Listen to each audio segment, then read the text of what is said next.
साथियों नमस्कार। DM student के यूट्यूब चैनल में आप सभी का एक बार फिर से स्वागत है।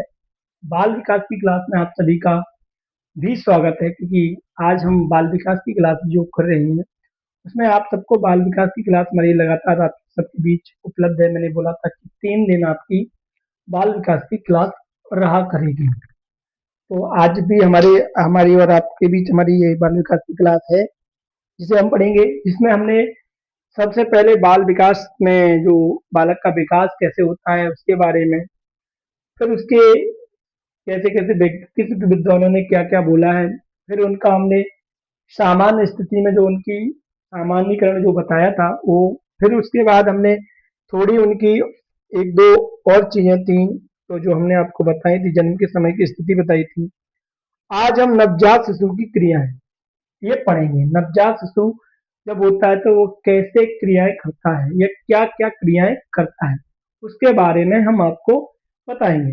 बाकी चीज़ें आपको बहुत अच्छे से समझ में आ रही होंगी। अगर नहीं आती हैं, तो मैंने आपसे कई बार बोला है, कमेंट बॉक्स में कमेंट ज़रूर करें।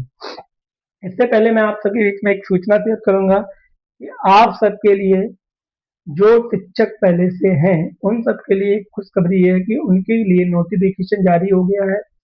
मतलब कैलेंडर में उनका डेट नहीं दी है, लेकिन लगभग महीना उनको दे दिया गया है। सितंबर अक्टूबर के बीच में उनको वो है पेपर के लिए नोटिफिकेशन आ जाएगा। तो लगभग अगस्त चल रही है, तो हमारे पास बहुत कम समय है और हमें तैयारी बहुत ज़्यादा करनी होगी, क्योंकि सिलेबस जो भी आएगा वो देखना होगा और लगभग उसको पास भी करना है हमें, क्योंकि वो हमारे इस पर निर्भर करेगा।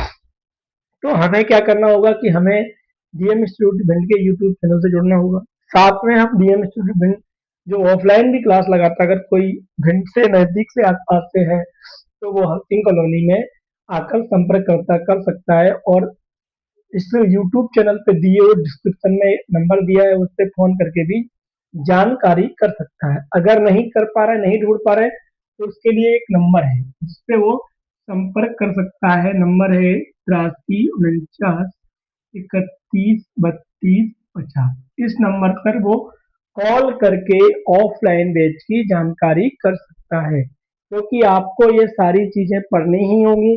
बाल विकास आपको पढ़ना ही होगा, हिंदी आप पढ़ ही रहे हैं, तो इसलिए मैंने आप बीच के बीच बाल विकास की क्लास भी स्टार्ट कर दी है, आप सबके अनुरोध पर और आप सबके सहयोग से। ठीक है, तो आगे हम, मैंने बोल दिया है, बाकी सारी जानकारी आपको करनी है तो इस नंबर पर कॉल करके कर सकते हैं। आगे हम नवजात शिशु की क्रियाएं ये हम पढ़ेंगे।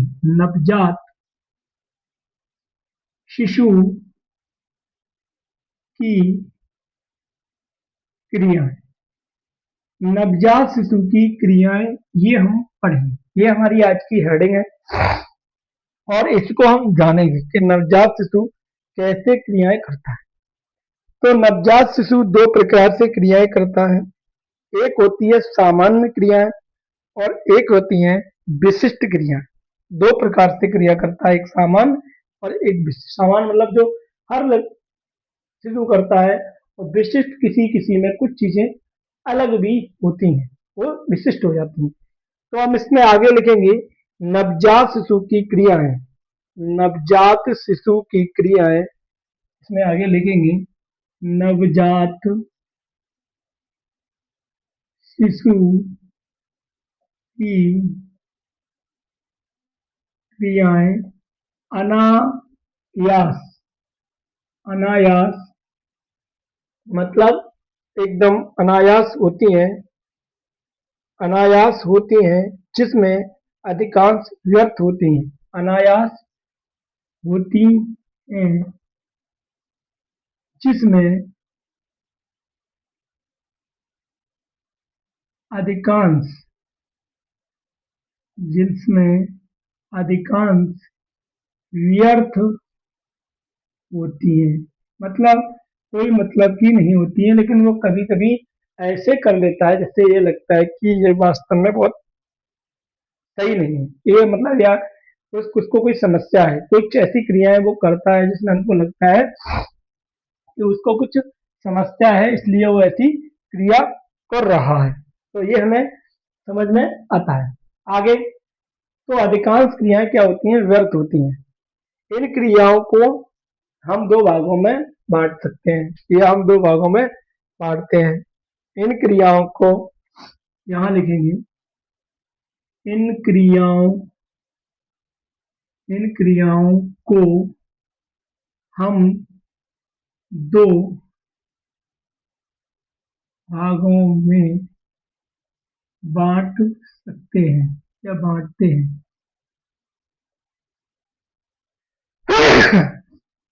जुकाम की वजह से थोड़ा प्रॉब्लम है आप सबके बीच बोलने में, तो आप थोड़ा सहयोग करना कि आवाज आपके बीच कम आए, तो ये मत सोचना कि बोलने में, क्योंकि जुकाम की वजह से नहीं बोल पाए। तो होती है, इनको हम दो भागों में बांट सकते हैं। एक है आपकी, मैंने बताया था अभी, सामान्य सामान्य क्रियाएं जो हर शिशु करता है, और एक होती है विशिष्ट क्रियाएं। विशिष्ट क्रियाएं, तो विशिष्ट क्रिया अब दो होती हैं, एक सामान्य और एक विशिष्ट। तो मैंने आपसे बोला था कि जो विशिष्ट है वो हर शिशु नहीं करता, और ज्यादातर जो सामान्य है वो सारे शिशु करते ही हैं। तो हमें सबसे पहले जो हेडिंग डालनी है वो डालनी है सामान्य क्रियाएं। तो सामान्य क्रियाएं कौन कौन सी हैं जो हर शिशु करता है, सबसे पहले हमें ये जानना बहुत जरूरी है। ठीक है, तो अब हम सामान्य क्रियाएं कैसे करता है, कौन कौन सी होती हैं। वे क्रियाएं जिनमें शिशु का संपूर्ण शरीर संबंधित रहता है। वे क्रियाएं वे क्रियाएं जिसमें शिशु का संपूर्ण शरीर संपूर्ण शरीर संबंधित रहता है। संबंधित संबंधित रहता है संबंधित रहता है। यदि बालक के शरीर में यदि बालक के शरीर में कहीं भी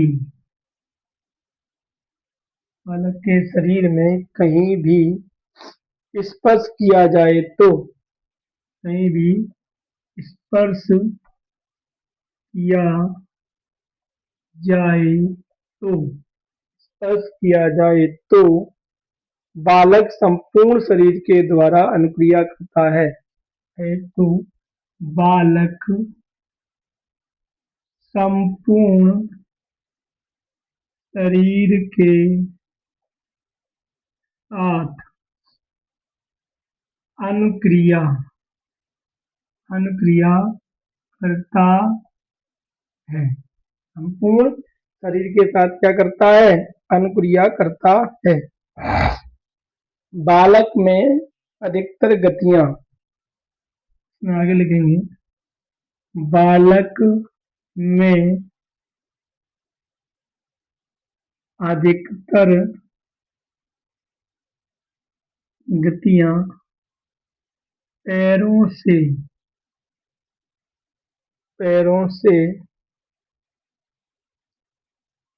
या उसके चेहरे व हाथ पैरों में होती हैं। गतियां उसके चेहरे और हाथ पैरों में होती हैं। ये क्या होता है कि ये उसकी स्थिति है।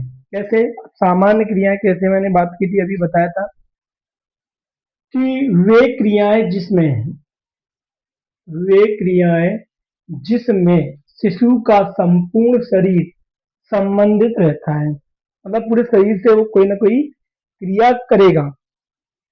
साथ में यदि बालक के शरीर में कहीं भी स्पर्श किया जाए तो बालक संपूर्ण शरीर के साथ अनुक्रिया करता है, मतलब स्पर्श करता पूरा शरीर उसका घूमेगा, डोलेगा या कुछ भी करेगा। तो बालक में अधिकतर गतियां उसके चेहरे और हाथ पैरों में होती हैं। ये बात आपको स्पष्ट रूप से समझ में आ रही होगी, और नहीं आती है तो इसको आप घर जाके अपने घर में कोई भी छोटा बालक है उसके साथ ही क्रिया करके देख सकते हैं, जिससे आपको समझ में आ जाएगा कि हाँ एकदम ये बात राइट है, एकदम सही बोला जा रहा है। दूसरी है, हेडिंग है विशिष्ट क्रियाएं। विशिष्ट क्रियाएं, तो मैंने आपसे बोला है कि आप इसको चाहे तो घर पे भी प्रैक्टिस करके अपने यहाँ कोई भी छोटा बालक है उसको देख सकते हैं, क्योंकि ये सारी चीजें प्रैक्टिस के साथ ही बताई जा रही हैं और प्रैक्टिस की हुई होती है, इसी आधार पर कोई भी आगे उसको बात को बोलता है। तो आप भी ये करके देख सकते हैं। आगे हम लिखेंगे विशिष्ट क्रियाएं। तो विशिष्ट क्रियाएं कैसी होती हैं? ये दो प्रकार की होती हैं।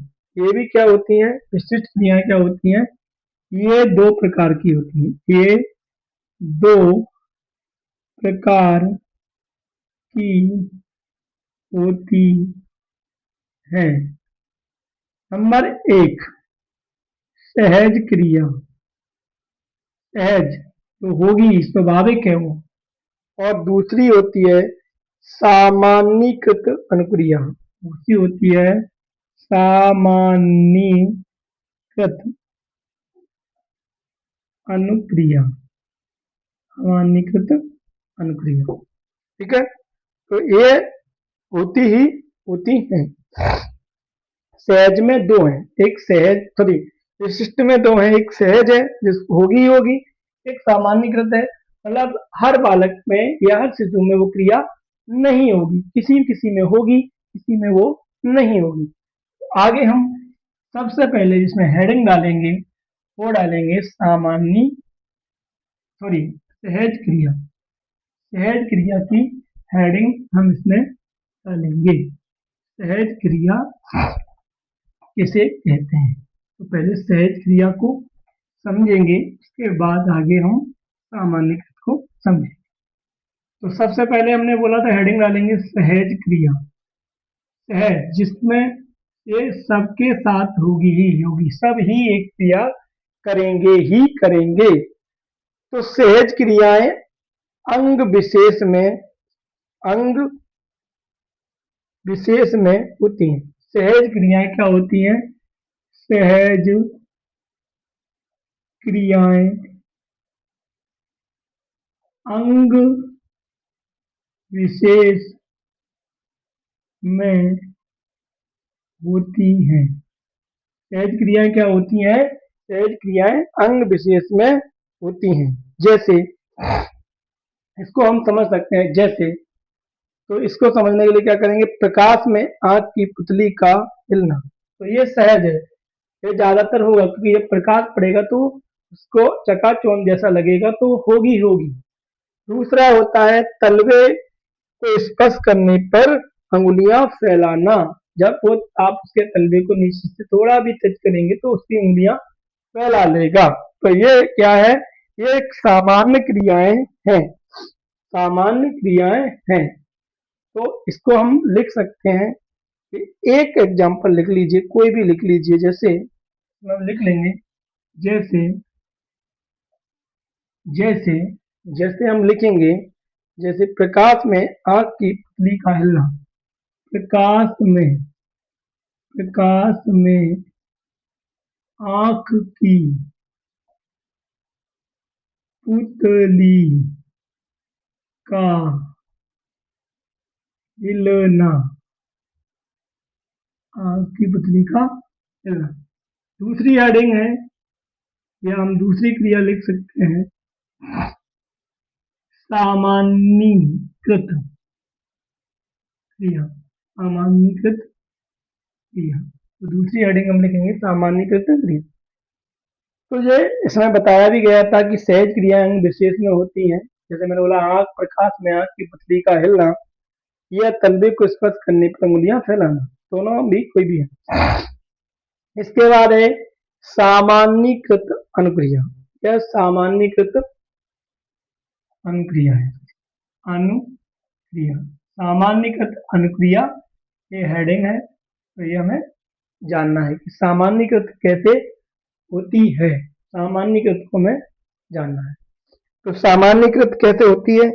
तो सामान्यीकृत के लिए हम परिभाषा लिखेंगे कि वे अनुक्रियाएं जिनमें शरीर के एक से अधिक अंग सम्मिलित होते हैं। तो लिखना है कि वे अनुक्रियाएं जिनमें शरीर के एक से अधिक अंग सम्मिलित होते हैं। वे अनुक्रियाएं जिनमें शरीर के एक से अधिक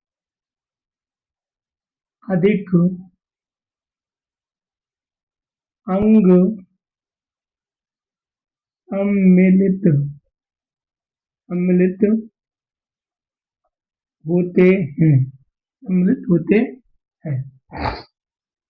वे अनुक्रियाएं जिनमें शरीर के एक से अधिक अंग सम्मिलित होते हैं। एक से अधिक, जैसे दोनों आंखों का एक साथ क्रिया करना।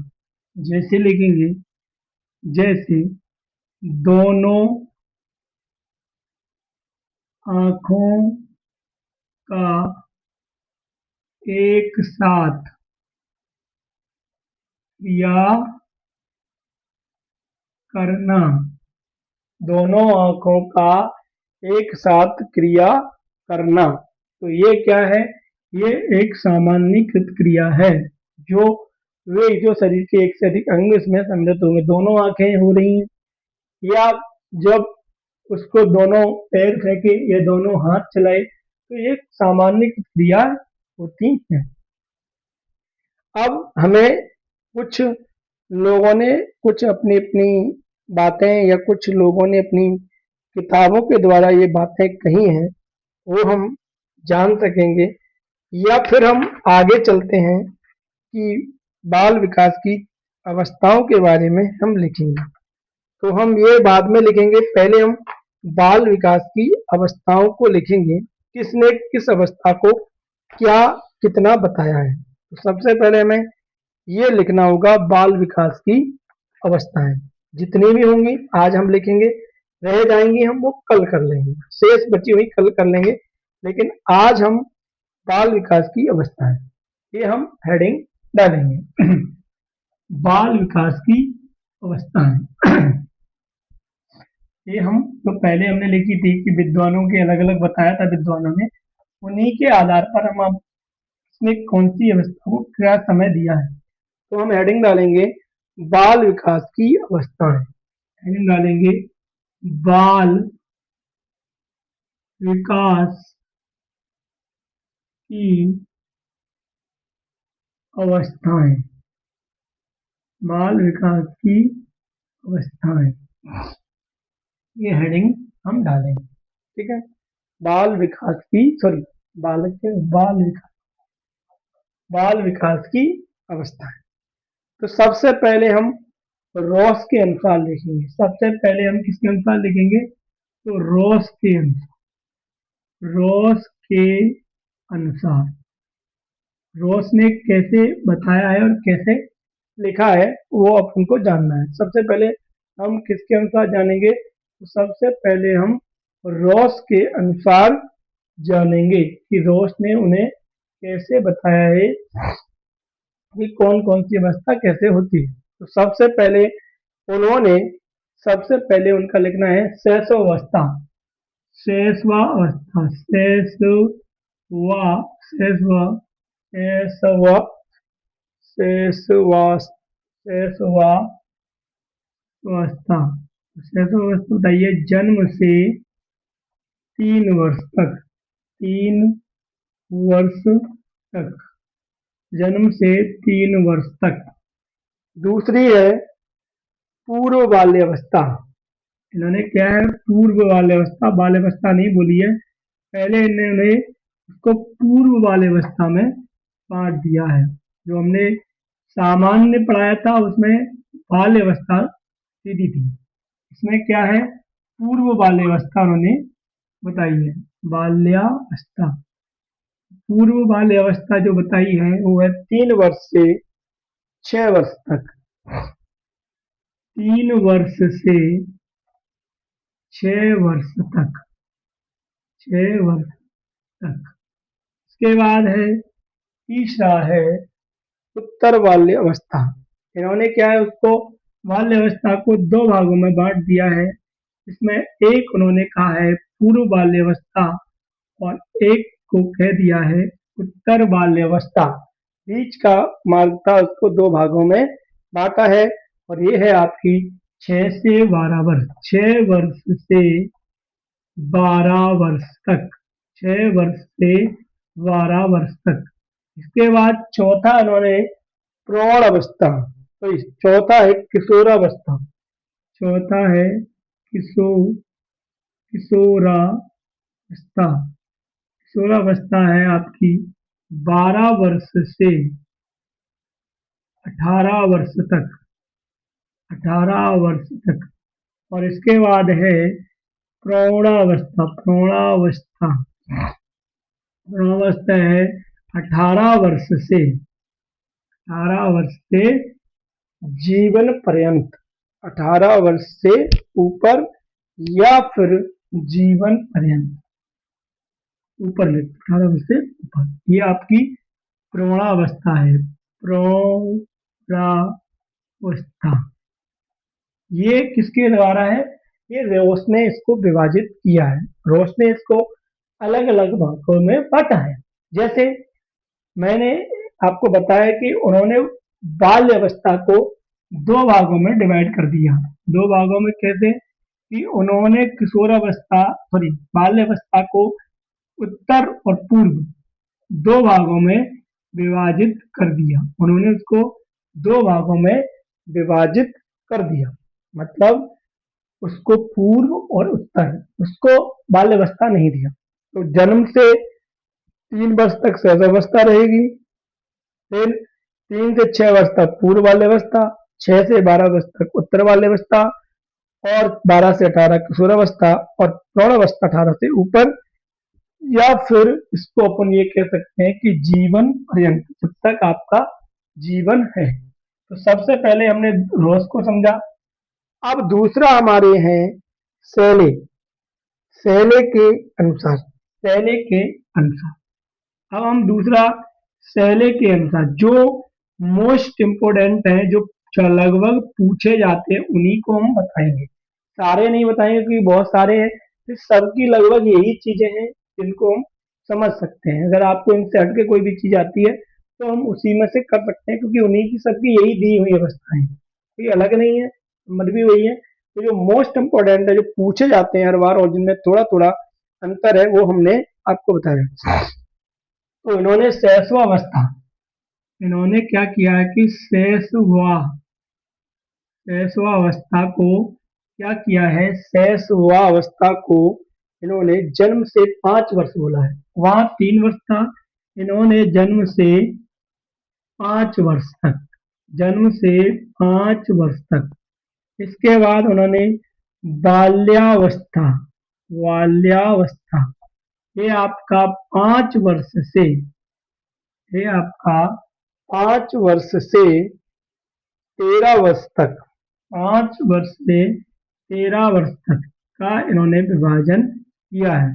इसके बाद तीसरा है जो आपका किशोरावस्था, किशोरावस्था, तो ये आपकी है 13 वर्ष से, 13 वर्ष से ऊपर जितना भी हो, या फिर उसको 13 वर्ष से 19 वर्ष, जिसको आप 18 की उम्र कहते हैं। 18 टीन की एज बोली जाती है। तो इसको अपन 13 से 19 वर्ष, इसको तूफान की अवस्था भी कहा जाता है।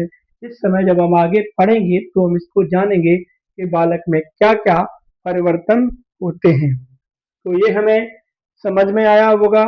आप चाहें तो एक और व्यक्ति है जिनको हम लिख सकते हैं, बाकी बचे हुए हम को कल पढ़ाएंगे। तो आज का हमने एक जोन्स के अनुसार और हम लिख सकते हैं, और नहीं तो अगर क्लास लंबी हो रही है तो फिर हम नेक्स्ट में देख सकते हैं। लिख लेते हैं, जोन्स को लिख लेते हैं, यही अरेंज कर देते हैं और जोन्स को लिखने के बाद हम क्लास को समाप्त कर देंगे।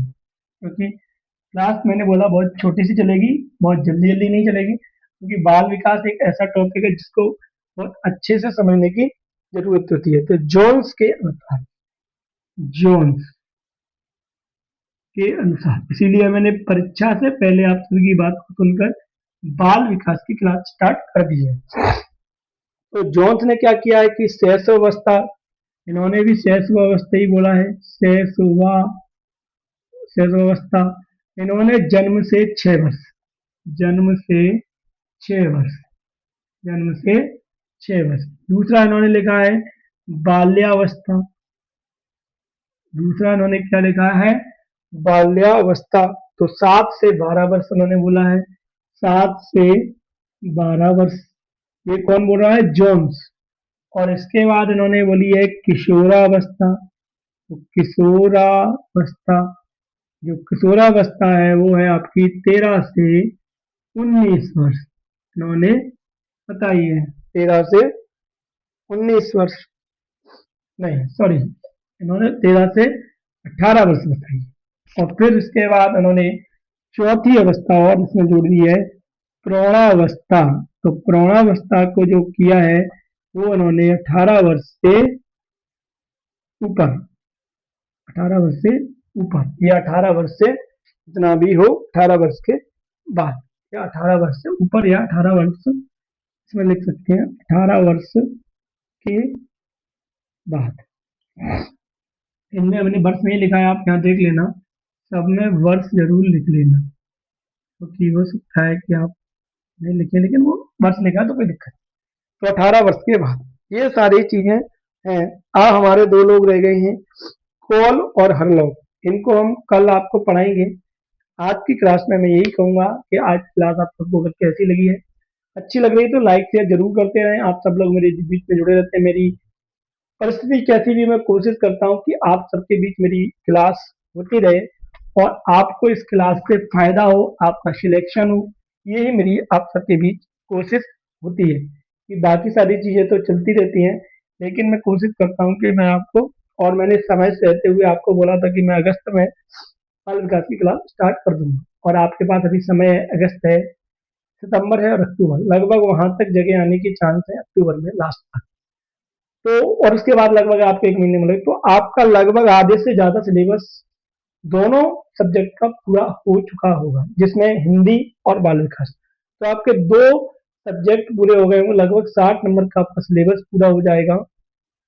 तो वो आपको आसान होगा जब आप पेपर देने जाएंगे उसको रिवीजन करने के लिए, और उस समय बचे हुए सब्जेक्ट को आप पूरा कर सकते हैं। तो मैं यही कहूंगा कि आप सबको, मैंने शुरुआत में भी कहा था कि अगर किसी को ऑफलाइन पढ़ना है तो वो डीएम इंस्टीट्यूट भिंड के यूट्यूब चैनल पर डिस्क्रिप्शन में जाए, मैंने नंबर भी दिया था, उसमें भी नंबर उपलब्ध है, आप कॉल करके, हाउसिंग कॉलोनी में वैल्यू सिटी के बगल से अपनी क्लास चलती है बगल में, तो वहाँ उसकी जानकारी आप फ़ोन से कर सकते हैं कि सर मैं कितने बजे पढ़ सकते हैं, क्योंकि कुछ लोगों ने शुरुआत में किया था, फिर बीच में थोड़ी डाउनेबल हो गई थी, तो लोगों को लगा कि अब क्या होता है कि, लेकिन ये सुप्रीम कोर्ट का निर्णय है, वो कहीं ना कहीं फॉलो करना ही पड़ेगा, इसलिए सरकार ने भी जल्दी से जल्दी ये नोटिफिकेशन, खाली एक अपडेटेशन, जो मुख्य परीक्षाएं होनी है उनको छोड़ के, क्योंकि उन्होंने सेवारत शिक्षकों के लिए जगह दी है, बाकी सारी जगह जो थी वो हटा दी हैं। तो पहले उनका मुख्य उद्देश्य है कि इनकी परीक्षाओं को पहले कराया जाए, क्योंकि उनको समय कम है, 3 साल का समय दिया, 3 साल में उन्हें ये बार बार परीक्षा देके पास होके ही आना है, इसलिए क्योंकि की नौकरी पे खतरा है। तो इसके कारण मेन स्ट्रीम जो परीक्षा है वो अभी रोक दी गई। तो मैं ये कहूंगा कि जिनके लिए पहले मौका है, साथ में एमपी पुलिस की भी जगह आने वाली, उनमें उसमें भी हिंदी आती है, और कई परीक्षाओं में, खासकर ईएसबी की ज्यादातर परीक्षाओं में हिंदी पूछी जाती है, तो हिंदी तो आप पढ़ ही सकते हैं। बाकी टेट वाले बाल विकास पढ़ सकते हैं, कोई दिक्कत नहीं है। आगे भी अगर हमारा कोई अच्छा समय बनेगा, वो बनेगा, तो हम एमपी जीके की क्लास के लिए भी चर्चा चल रही है, वो भी हो सकता है कि आप सबके बीच चालू हो और आप सब उसमें जुड़े, तो उसका भी एक प्रयास रहेगा। और मैंने एक स्ट्रेटजी जीके के कुछ वीडियो डाले थे, वो भी थोड़े समय के लिए अभी बंद है, लेकिन मैं कोशिश करूंगा कि उन्हें भी पुनः चालू किया जाए और वीडियो आप सबके बीच उपलब्ध हो। जो क्वेश्चन एमपी जीके के क्वेश्चन भी मेरे यूट्यूब डी इंस्टीट्यूट बन के यूट्यूब इंस्टाग्राम चैनल पर बहुत सारे छोटे छोटे वीडियो हैं, उनमें कई क्वेश्चन हैं, एक क्वेश्चन में बहुत क्वेश्चन है, इसलिए हम उनको भी पढ़ सकते हैं जाके, क्योंकि उसकी डिस्क्रिप्शन में ही नीचे उसकी लिंक दी हुई है, वहां क्लिक करके आप डायरेक्ट, वो भी आपको उपलब्ध है। तो बहुत सारा मटेरियल उपलब्ध है, और उनको और भी हम नई वीडियो आप सबके बीच उपलब्ध कराएंगे। जिससे आपको एमपी जीके की क्लास भी मिलता रहे और एमपी जीके की अगर चाहेंगे तो बहुत जल्द एक अच्छी सी क्लास आप सबके बीच स्टार्ट हो। तब तक के लिए आप सभी को नमस्कार, मिलते हैं नेक्स्ट क्लास में। अभी अगली क्लास के लिए आप सभी को धन्यवाद। राम राम।